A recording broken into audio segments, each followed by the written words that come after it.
এখন রাজনৈতিক সরকার আসলেই রাতারাতি পরিবর্তন হয়ে যাবে এটা আমরা মনে করি না, বরং এই সরকারের জনসমর্থন কিন্তু রাজনৈতিক সরকারের চেয়েও বেশি। বাংলাদেশের 53 বছরের ইতিহাসে কোনো সরকার এইভাবে দল মত বাম ডান নির্বিশেষে সমর্থন পায় নাই। এটা ঠিক, যদিও এই সরকার সেই সমর্থনটা ইতিবাচক কাজে ব্যবহার করতে পারছে না, কিংবা পরিস্থিতি নিয়ন্ত্রণে আনতে তারা একটু দুর্বলতার পরিচয় দিচ্ছে। কিন্তু আমরা মনে করি যে যদি আমরা সবাই সহযোগিতা করি এবং সরকার যদি সদিচ্ছা দেখায় তাহলে সম্ভব। বিশেষ করে এখানে শুধুমাত্র দেশের অভ্যন্তরীণ ইস্যু না, দেশের আইন শৃঙ্খলা পরিস্থিতি স্থিতিশীলতার ক্ষেত্রে আন্তর্জাতিকও বিষয় জড়িত।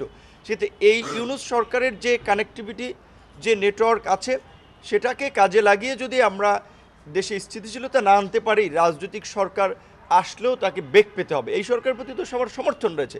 নির্বাচনের একটা রোডম্যাপ সরকার বলেছে ডিসেম্বরের দিকে কিংবা প্লাস মাইনাস আরও 6 মাস হতে পারে। আমরা তো একটা সম্ভাব্য ডেট ধরেই রাজনৈতিক দলগুলো প্রস্তুতি নিচ্ছি, কিন্তু যতদিন তারা ক্ষমতা আছে ততদিন তো তাদেরকে সহযোগিতা আমাদেরকে করতে হবে। এই ক্ষেত্রে একটা সরকারের দুর্বলতা আমরা দেখতে পারি, যেটা আপনারাও দেখেছেন, যে 6 মাস ধরে সরকারের লোকাল গভর্নমেন্টে কোনো ইলেকটেড প্রতিনিধি না থাকার ফলে জনসেবা এবং উন্নয়নমূলক কর্মকাণ্ডে কিন্তু মারাত্মক বিঘ্ন ঘটছে।